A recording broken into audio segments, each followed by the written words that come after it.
आमर नीतिदिनिया खाद्य डाली रे प्रोटीन भरपूर परिमाण रे निहित। आज मु आपण को रेस्टोरेंट स्टाइल रे डाल फ्राई करी देखाइबी।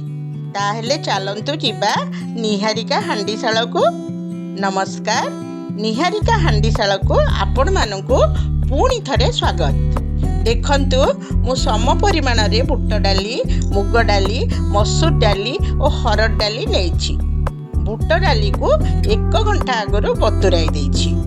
मुग डाली और मसूर डाली को हल्का फ्राए करिछि। एबे सबु डाली को मिसाई भल्ल भाबे धोई गोटे पात्र रे रखन।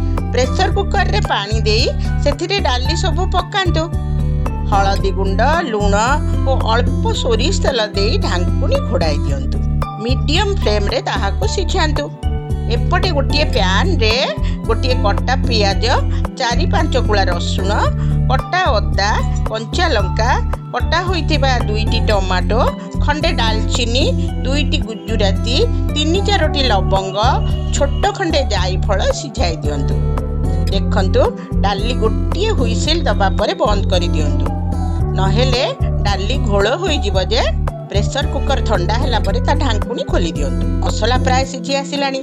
ताकू ठंडा हवा को किछि समय छाड़ी दियंतु। ठंडा हैला परे से सब मसला को ग्राइंडिंग जार रे ग्राइंडिंग करि दियंतु। चूल्हा रे करेई बसाई तेल दियंतु। तेल रे टिके चीनी पकांतु। चीनी डाल हैला परे मसला को ढालंतु।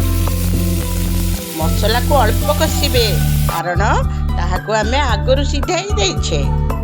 एई देखंतु मसला कसी होई गलानी।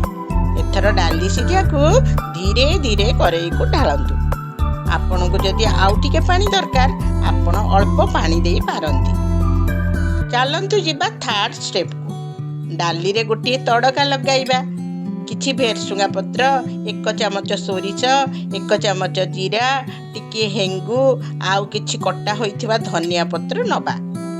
तड़का देखंतु एमिति लगाई डाल फ्राई को ढाली देई घोड़ाई दियंतु। नहेले तड़का बास्नाटा चली जिवो जे। एई देखंतु ना केमती दिसुची आम डाल फ्राए। आह की बास्ना! आघ्राणे अर्ध भोजनम। एथिरे लास्ट रे अर्ध चामच चीनी दियंतु। चीनी मिसाइले डाल फ्राए रो स्वाद 2 गुणित होई जिवो। आपण थरे डाल फ्राए करी देखंतु ना। रुटी, परोटा, पूरी सांग को ए डाल फ्राए भारी जमिबो। लाइक, शेयर, सब्सक्राइब करने को जम्मा भी भूलिबेनी। चलिली।